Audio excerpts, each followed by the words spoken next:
In the past few weeks, I've been learning more about myself and specifically the motivations behind my leadership. And now that I do, even more questions arise into my mind. Are my motivations right? Are they wrong? Is there some even ground about which motivations I should focus on more? If you are honest with your motivation in your leadership position, you'll be able to avoid certain pitfalls that come with it. And you can actually identify certain boosts in your motivation that will help you become a better leader. This is JR. This is Aaron. Join us in our episode, Are My Motivations Wrong? This is part 2 of the Beyond the Resume series of Ain't a Boss, the only leadership podcast for highly stressed out students.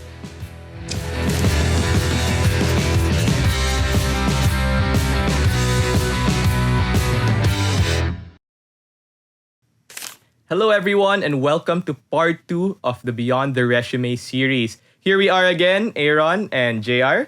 It's good to be talking to you once again.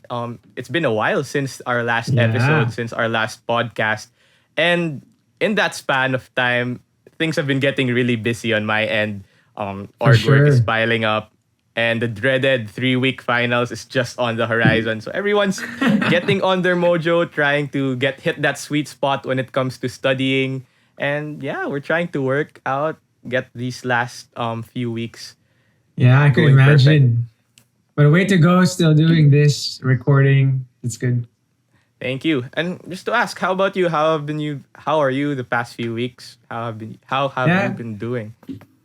It's been good, but this is my maybe 5th coffee for today because I woke up at 5 a.m. this morning. I was like, what the heck? I woke up early, but anyway, it's good. Well, at least you had your coffee because we're in for a treat. Actually, I'm looking forward to our conversation. And I think we have a pretty nice topic for us today. So, during our first episode, we talked about the reasons that drive one's leadership and how this all ties up to students and young professionals wanting to build up a good resume. Hence the title of our series, Beyond the Resume. And specifically, we delved into 2 types of goals. So if you remember, JR, you talked about it and explained it pretty well. We have the mastery goals. Well, and of we have course, the I should performance remember goals. that. Yes, exactly. And of course, aside from those, we also have the motivations behind those goals. So we touched upon extrinsic and intrinsic motivations. Others could ask this also to themselves when talking about motivations, is that, are my motivations wrong in any sense? Do you want me to answer that? Yes, please. Knowing you, maybe, yeah. I'm kidding. I'll probably say, of course, it's going to be different from person to person. But each motivation will have its own boosts and pitfalls. Meaning, big words. Well, I coined that. Oh, I'm so proud of it. But seriously, these motivations will have their boosts, meaning something that would help you actually become a better leader or do better in your tasks or your projects.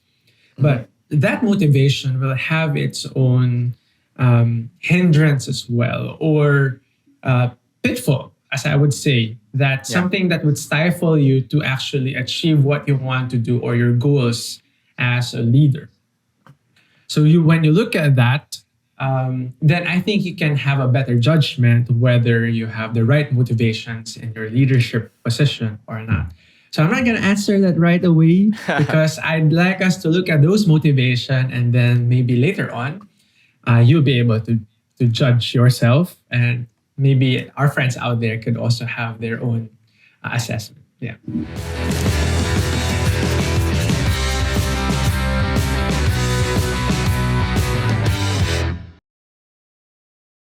So getting into it, for extrinsic motivations, I'm actually pretty amused by these 2 subcategories because prior to reading what we have for our audience today, I really didn't think that these names were serious. And the 2 subcategories for extrinsic motivations are coined as carrots and sticks. See, medyo it's kind of confusing. But what are these carrots? They're probably foreign to many people, especially in the Philippines. Actually, let's get right into it. And these carrots and sticks are actually on the opposite sides of the coin when it comes to extrinsic motivations. So first for carrots. So carrots, or in simple terms, we call these rewards. They involve examples such as securing a good job, maybe earning money to provide your family. In the student context, maybe achieving success in organizations.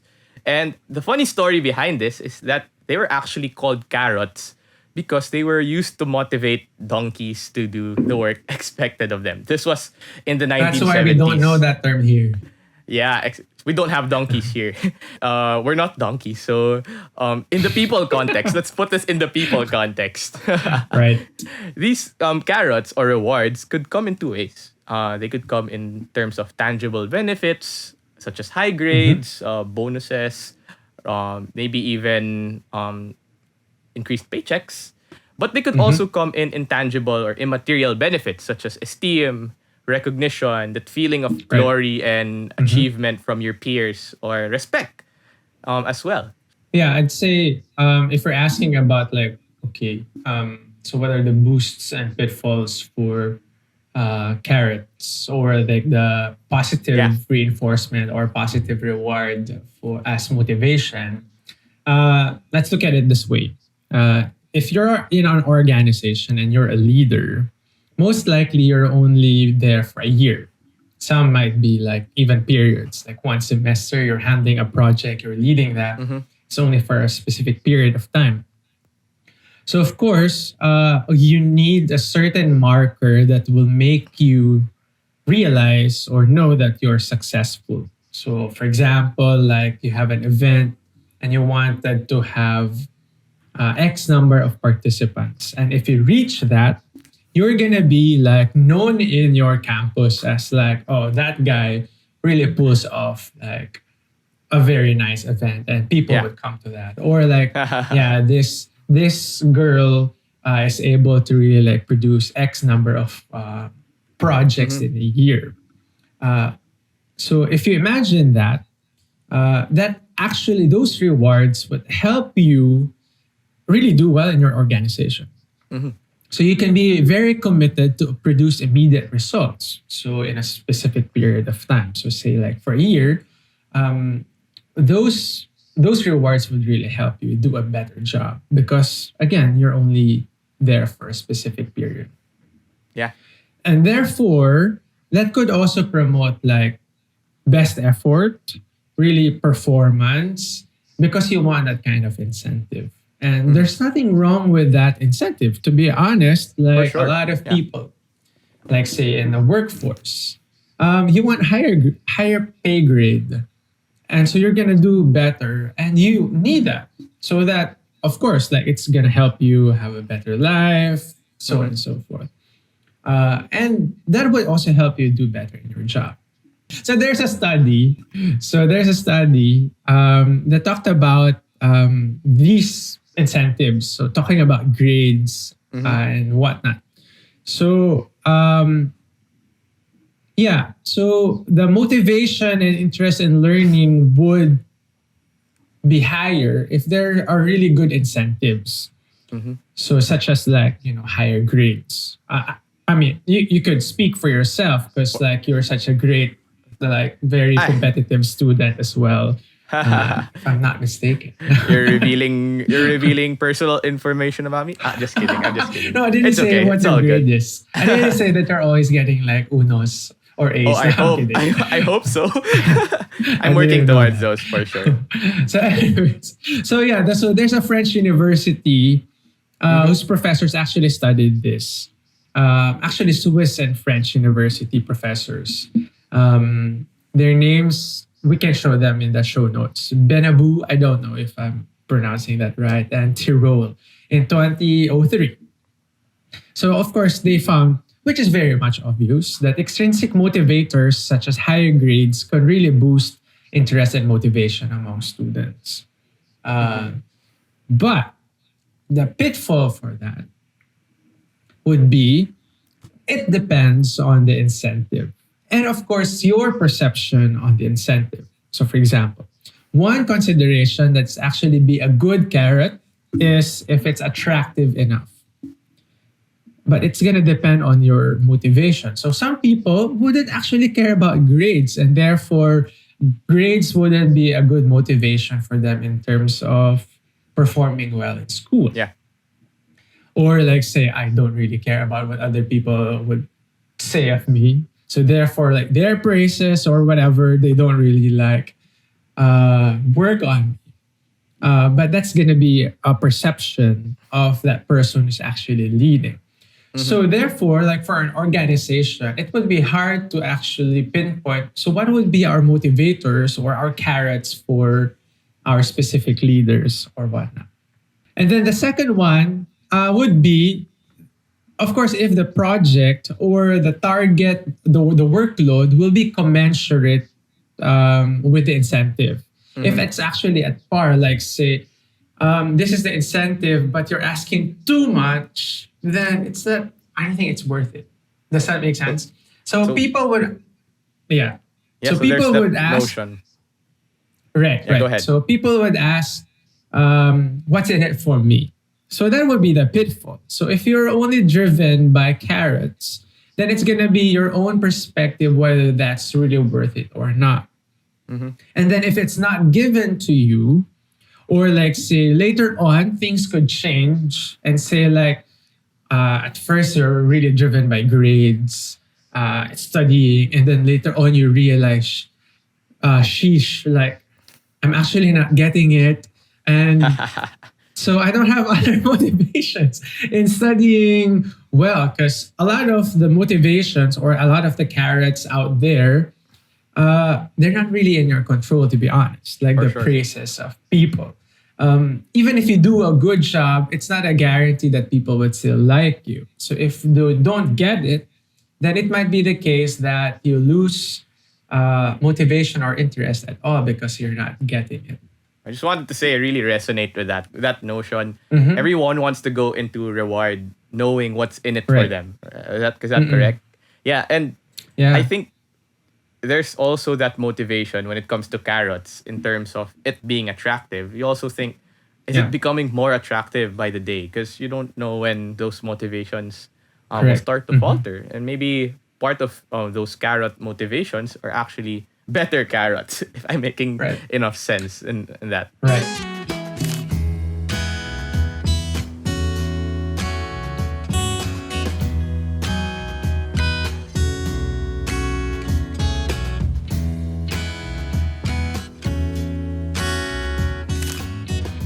Okay, so we discussed earlier that there were two types of subcategories under the extrinsic motivations. And now we're getting into the other part. Still involves donkeys, JR. But now we're not talking about carrots anymore. We're talking about sticks. So if carrots were about rewards, sticks now are about punishment. So either fear of failure, fear of punishment itself, or the negative consequences of not doing something or not being able to achieve a certain task or a certain goal.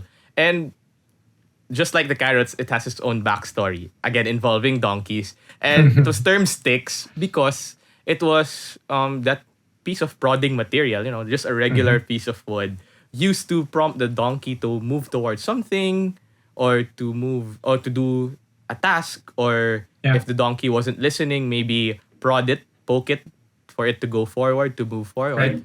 And the same study in the 1970s says that this was a negative incentive that can conform a non-compliant behavior and transform it into a compliant one. What we're talking about here, in terms of at least the study, the idea of a negative motivation here, or a negative reinforcement as motivation, would really just make you realize the consequences of doing a poor job in terms of your task or your leadership.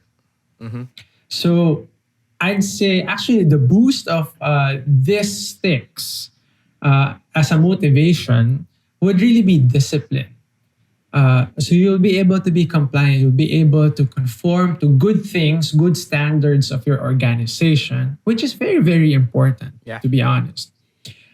We can see this in military training. So I have a friend who's Korean who underwent mandatory military service. His name is Yoon Bin. No, I'm kidding. His name Friends is in big NJ. places. Correct. But he's a friend of mine. And of course, I've seen him while he was still a student in university. I've met him in University of Michigan in Ann Arbor. And then, but he went back to Korea to go through military service. And then, of course, I still connect with him now. And then he was telling me, and I've seen the difference of like how disciplined he is now. And he can really say that, of course, in the camp, if he messes up, there's going to be consequence to that, like 100 sure. push-ups or whatnot. So, and you don't want that. So because of that, it kind of changed his behavior and allowed him to really perform the tasks expected of him. But if this is your motivation alone, this is going to lead you to some pitfalls. Okay. So one would be, it's kind of tiring to be afraid all the time of the consequences. So you're going to be burnt out later on if you're just concerned about like, oh, let's not mess up. I don't want to lose my position. I don't want to have a bad rap. If you're just thinking about that all the time, then you're not going to be able to regulate yourself, pace yourself, because you're just always myopic in terms of your vision. You just don't want to mess up. Failure in itself isn't really a bad thing if you have, if you have something else to make out of that failure. Correct. If you're able to process the failure. So another pitfall for this motivation is like, it's going to limit you. You just want to go in your comfort zone.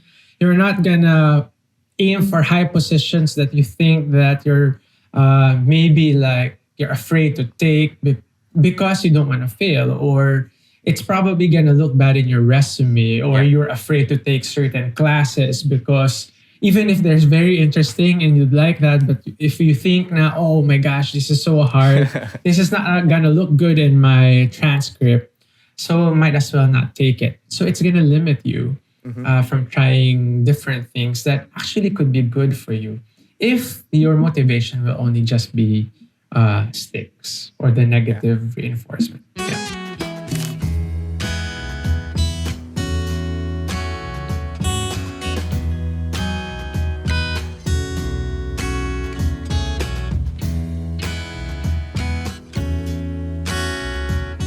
Actually, JR, I have a question to ask you. Now we've talked about carrots, you've talked about sticks. There's this burning experience, not only in myself, but I'm pretty sure I could speak for a lot of my batchmates at least, or a lot of students in my position in towards the latter years of our college life. And I think it's been a pretty real... yeah, sure. Internship. Yeah, I guess I've been talking about this. We talked about that before. A bit too much with you, but yeah, just to give some context, I think it's pretty real for students of my batch or students of my age to try to look for internships. And while some of us are really motivated by getting those rewards that come from internships, specifically on the resume, I guess a part of us also, even a part of myself, feels like we have to do these internships because we're afraid of being left behind, or we're afraid of not conforming to the pressure that corporate culture or the whole graduating thing bears down on us. So I'd like to ask, where does the carrot and stick motivators or motivations fall when it comes to that specific occasion? Right. Yeah, I'd say, of course, it would be good to have a more comprehensive or like a bigger picture in terms of why do I really want to go on internship. So some of them would really be like, of course, it's gonna look good in my resume if I have this, and then admit it. But at the same time, it's like, would this be enough for me as a reason to actually take my mid-year or my summer break to like go on, make application, and this is gonna occupy my time? Would this be really just it? And then some people would think naman na I'm missing out on many things. My other classmates are going through like internships, and like, oh, I'm afraid that people would think that I'm not good enough because I didn't have I didn't take internships. Uh, Again, that's gonna be the consequence that you're thinking is people wouldn't look at me as a good student because I didn't take internship. But that what's the trade-off of that? So like say if you don't do that, maybe because of other things. So what's that other thing? In terms of, I understand and extrinsic motivations in such a sensitive topic such as this. Maybe they are enough in some aspects, but mostly we have to look at the other side of motivations. And that actually brings us to our second umbrella with three subcategories. Now remember, we have five subcategories. Ella, hey. Hey, that Rihanna reference was good, bro. But fortunately, we don't have time for a full cover. So if you want to check out JR's covers, we'll send the link down below. Just kidding. But yeah, let's get into the three subcategories. Now that we're done with extrinsic motivations, let's move on to the other side and go to intrinsic motivations.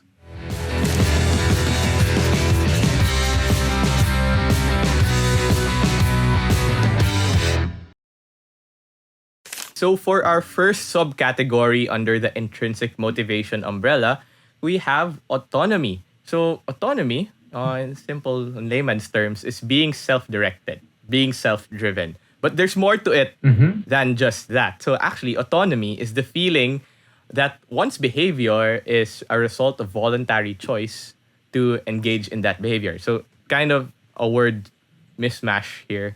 Being able to make your own decision and having the approach that would work for you in a certain organization would be important so that you can actually do well and fulfill the role that's given to you. So many organizations would say like, okay,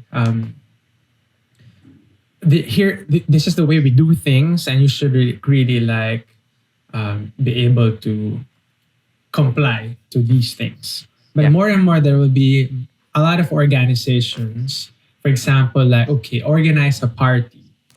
It's up to you how to do that. And more leaders would actually do better in that. And then they will be motivated because they're also able to exercise like, there are different ways in doing this. And let me try this out. And it feels good that you're able to actually basically have your own judgment, make the call, so on and so forth. Yeah. So I guess what I was trying to say earlier, it's all about having control over the tasks that you want to do. But more than that, having control over how you do those specific tasks with use your own technique. And a lot of young leaders. Yeah.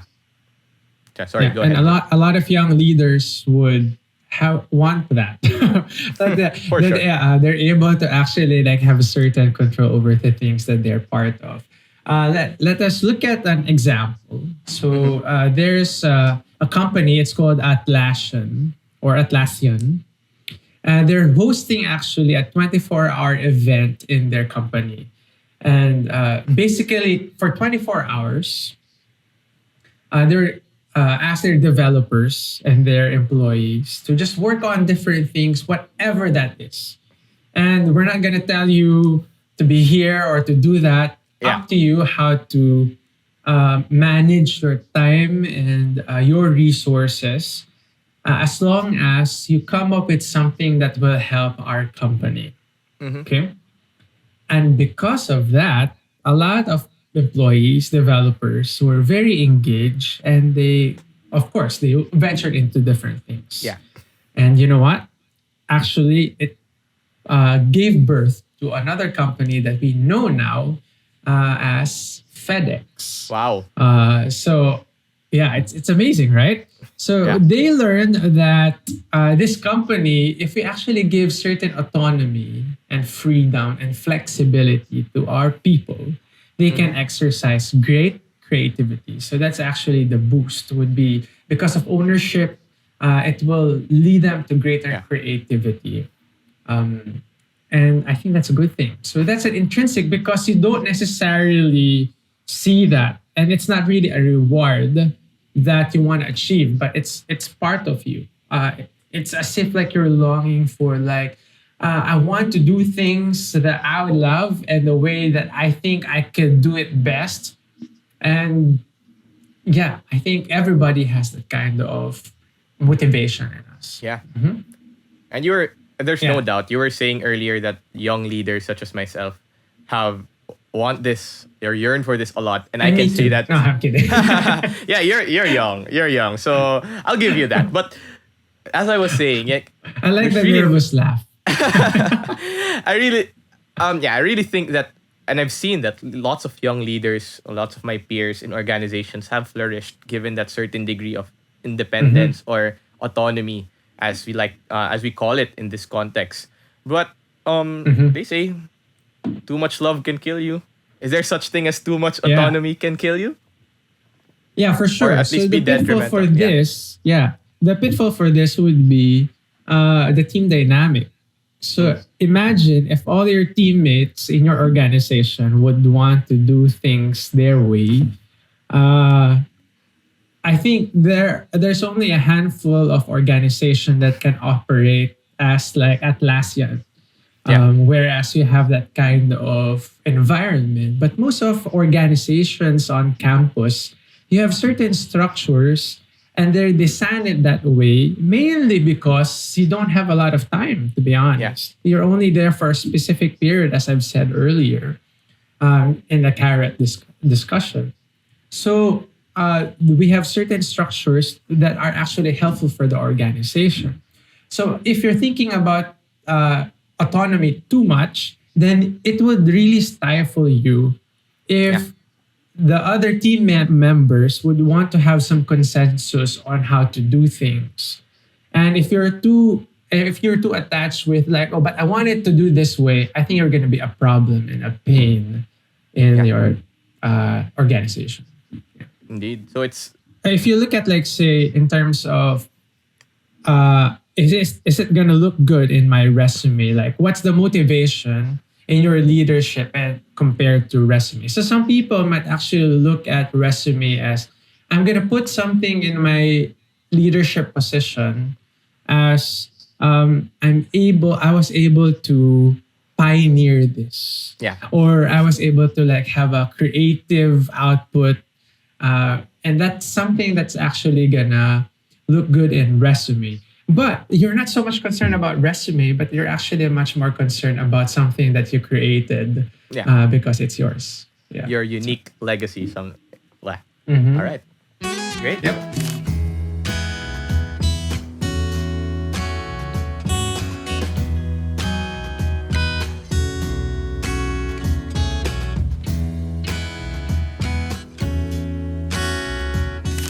I want it that way. I just All remembered. right. Now that we're done wanting to do it our way, aka autonomy, Yeah. JR, are you ready to move towards the second subcategory of intrinsic motivation? And Go. the second subcategory is actually not new to us. We've touched on it a bit during our past episode. I see this in my student context in school. For example, in organizations where people would want to become better leaders, they take up leadership roles. And for some, when it comes to technical skills, in myself, I want to learn more about finance. So I do check up on business news every day because I see that finance matters a lot. Nerd. Hashtag nerd, but just kidding. But I really do want to get better at it because I see that it matters to me. For sure. And I can do something about it when it comes to impacting other people. So, yeah. Yeah. There's one guy that I'm mentoring that he now started joining business competitions in his college because at first he was actually very afraid. In fact, like for a year, he didn't even bother joining those competitions because he was afraid of like giving presentations, working with the team, being assertive. But now he decided like, but I actually want to be Yeah. better at those things. And I want to be a good leader as well. So I think this is one way for me to grow. And that's actually a very impressive. I've seen him how he developed and really grew in those areas. But he really needed some motivation to actually become a better leader, a better person in general.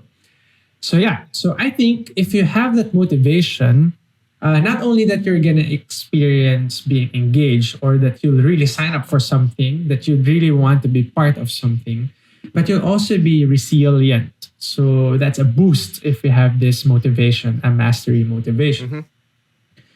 So you're not gonna be afraid to take on difficult tasks. Like say if there will be a number of leaders in your organization, those with mastery motivation would not be afraid to like take on harder, more complicated projects, especially if they think that that's something that they would really want to be good at. Yeah. Am I making sense? Yeah. One problem for or pitfall for this would be, I'm just gonna quote Maya Angelou first, okay? Yeah. So you know her. She's a renowned Famous author. Yep.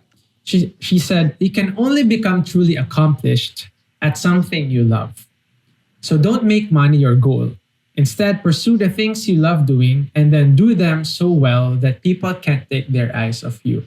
Of course, you can debate, like, say, how about like food to eat if you don't, necessities try to earn in for life. money. But that's not the point. That's not the point. But she's saying, which makes sense, that you can really be truly accomplished if you really love what you're doing. Right? Yeah. And you try to be good at it. But mind you, this same person would also be a self-confessed person suffering from imposter syndrome. Meaning, even if she thinks that she's doing so well at one thing that she loves, she'd still think that I'm not good enough and it's not worthy of attention of people. Yeah. So I think one pitfall would be self-doubt. That even if you try to do better at things and you're improving, you might still think, no, I'm not really getting better at this. I suck at this. And that can be detrimental for your position if your motivation is that and you have some self-doubt in you. I think all of us will have some self-doubt. For sure. You know, like a lot of organizations will have certain markers. Like you need numbers, you need certain basically concrete things. Yes, tasks that you need to fulfill. So if you're too fixated with like, I just want to be good at this, and you don't think about the results, I think people will get annoyed.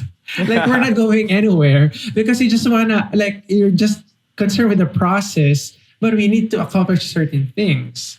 And that's true for many organizations. So even in our organization, we have certain like events or a forum that we need to do, or like certain pubs or certain content that we need to put out on social media.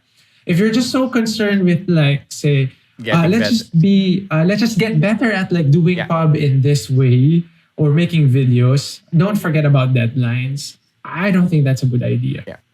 So that's another bit.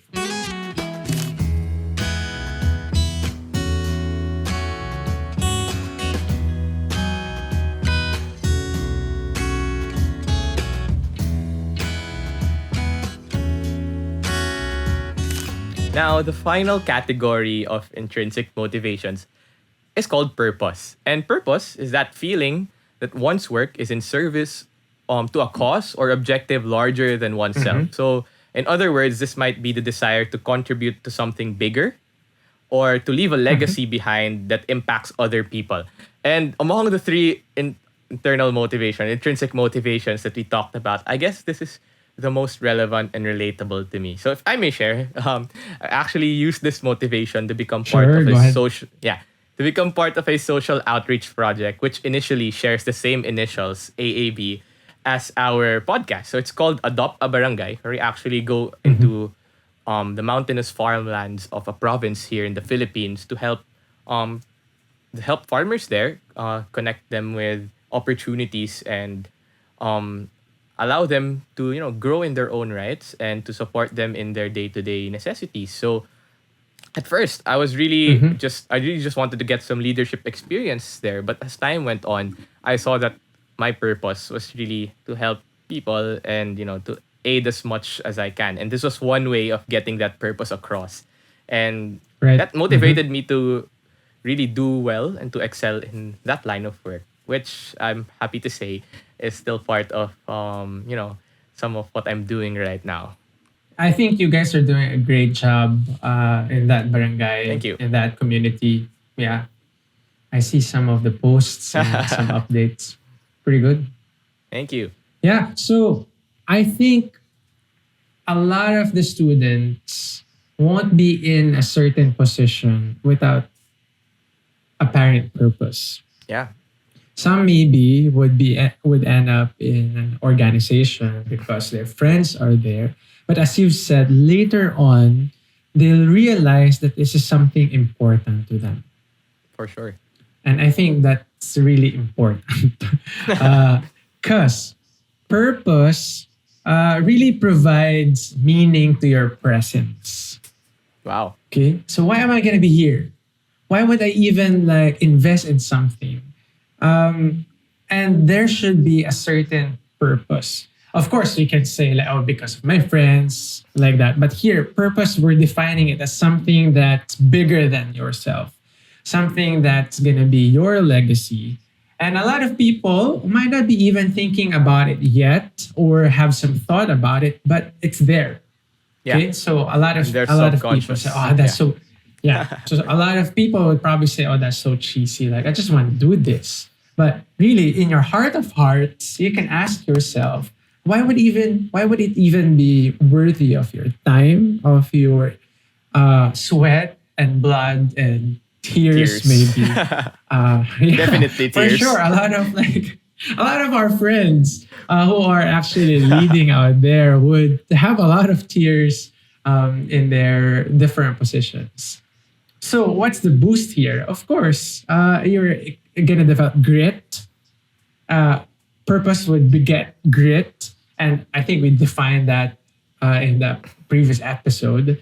But basically, this is something that would help you be faithful in long-term goals, that would allow you to have a bigger perspective, that would help you also endure difficulty at the present. You're able to see what's in the future, the impact in the future, and you're able to process what's happening now. Yeah. I think that's very important for every leader. But the pitfall for this, if you're just fixated by purpose as a motivation, one is, I don't know if you know the story of like a janitor in NASA, and then there's a big rocket there. And then one person came up and asked the janitor, like, what are you doing here? Yeah. And he said, like, oh, I'm helping create a rocket. But he's actually just doing, Yeah. Cleaning. basically cleaning. But that guy would have a certain purpose in mind that would give meaning to his work. Yeah. Okay. But for a leader who's actually directly involved in creating the rocket or the spaceship, the problem for that person might be, it's like, oh, I have a bigger role here and I'm doing so much more work and I don't want to do his job because that's like so menial. Yeah. So that's one problem. Some people would say probably would create or would result to boredom. Like if you think that certain tasks, certain roles of a leader is not necessarily aligned to your purpose of being in that organization. I think that's very legit. A lot of people would tend to be people would think that this leader is very conceited, or like you don't want small things. You don't want to have it to get your hands dirty. You're only enjoying like being there in the thick of things. Yeah. They're going to be accused of that. not necessarily because it's like a major character flaw that you Yeah. know they're just really I don't want to say the word, but they're just difficult people to work with. But because they're just so fixated with the purpose of the big things that they're doing, that they forget that there are other menial things that They have need to be attended to. Yeah. for sure. Yeah, I think it does help, and it's really relevant as well. I could say that I had some experiences also of being Yeah. hard to work with in my I, in I my. was once like that, or maybe until now. But I just want to nuance also that it's a good intention that can become a bit detrimental, if I may say, Yes. Yeah, for if sure. it's pushed through a bit too much. So yeah, I Mhm. guess that's my one of the things I really took from that. A lot of like young leaders won't be in the level that they're actually thinking about deep things yet, and accessing this like motivation would be Yeah. hard for them. It Yeah. needs work. It needs, I'd say, some maturity to even be able to actually look at, say, what's my purpose here? What's a higher value here? I think that can also be a challenge for many young leaders who were in a position of in a different organization. For sure.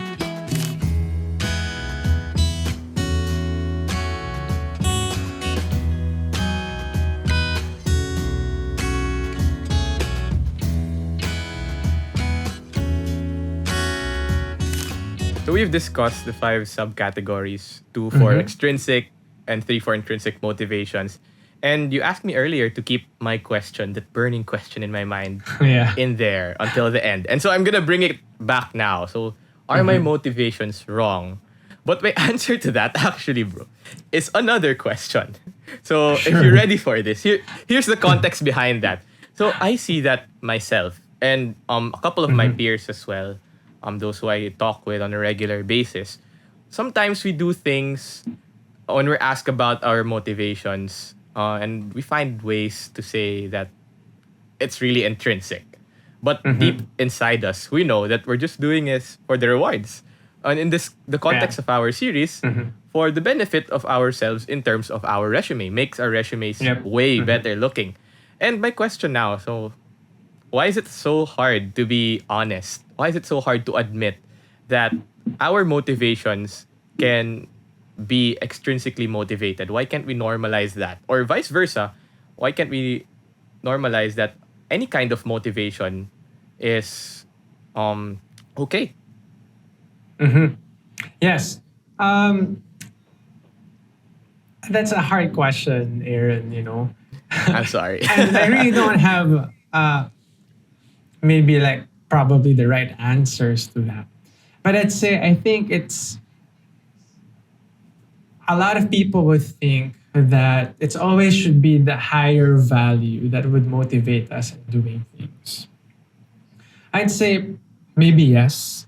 On the other hand, I think there's still, for me personally, I think there's premium on in terms of leadership on being real rather than trying to always be the right leader. As one of like my great heroes in leadership, his name is Craig Rochelle. He would say that people would rather follow a leader who is always real than always right. Of course, we can nuance that, but I don't want to get into the nuances. But I think that's true. We always think that we should always be the right leader, and therefore our motivations should always be this and that because we think that this is better. But truly, to be honest, I don't have that. What I have is this. And we don't want to get real in terms of our motivations. So, and therefore, it's so hard to admit that, like, yeah, I actually just want, I'm just really there because of my friends. And then suddenly I have to think about like a higher value for the things that, Why? yeah, for my why. Yeah. But I'd say it doesn't have to be wrong in terms of those extrinsic motivation. You don't have to look at it as like, oh, this one is better than the other. But I think one learning from our conversation, each of these motivations would have their own boosts and pitfalls.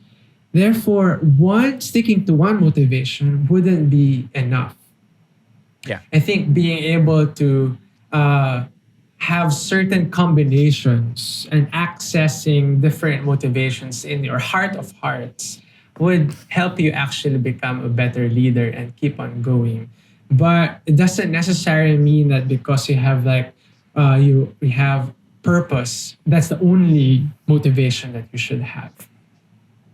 So maybe that's Great. it. But I probably need to take a lot of coffee and some me time to answer your question even better. And that reminds us, if you guys do have any questions, our listeners, Right. please answer. A form that we'll be sending in the description. Yes, that's right. In this video. So, yeah, make sure to hit us up. We're more than excited to answer those questions. Yeah, we'll try to So respond. thank you, JR, for answering For sure. my question. Yes. It's a pretty good bounce off towards my next few weeks of thinking Yeah. and introspect. Yeah, So, and Aaron, one last thing maybe. At the end of the day, it would be good for us to just really, like some of the people that we know, or even like those who are listening, wouldn't still be able to like process everything like that we've talked about. This could be overwhelming for many people.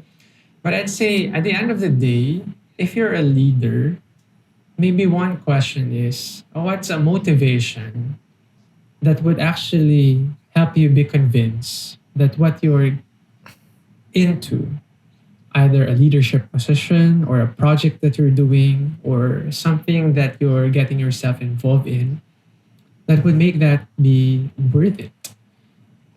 And let that help you be the best you in whatever that is, or whatever endeavor that you're into. So maybe, yeah. you're here.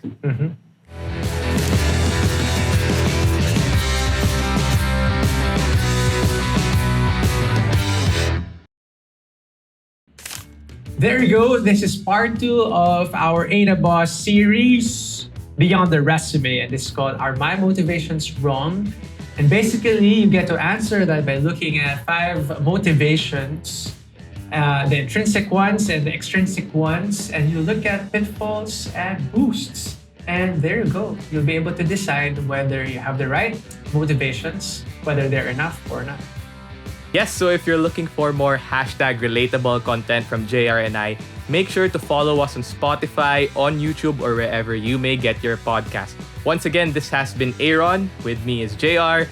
This is Ain't a Boss, the only leadership podcast for highly stressed out students. Bye-bye.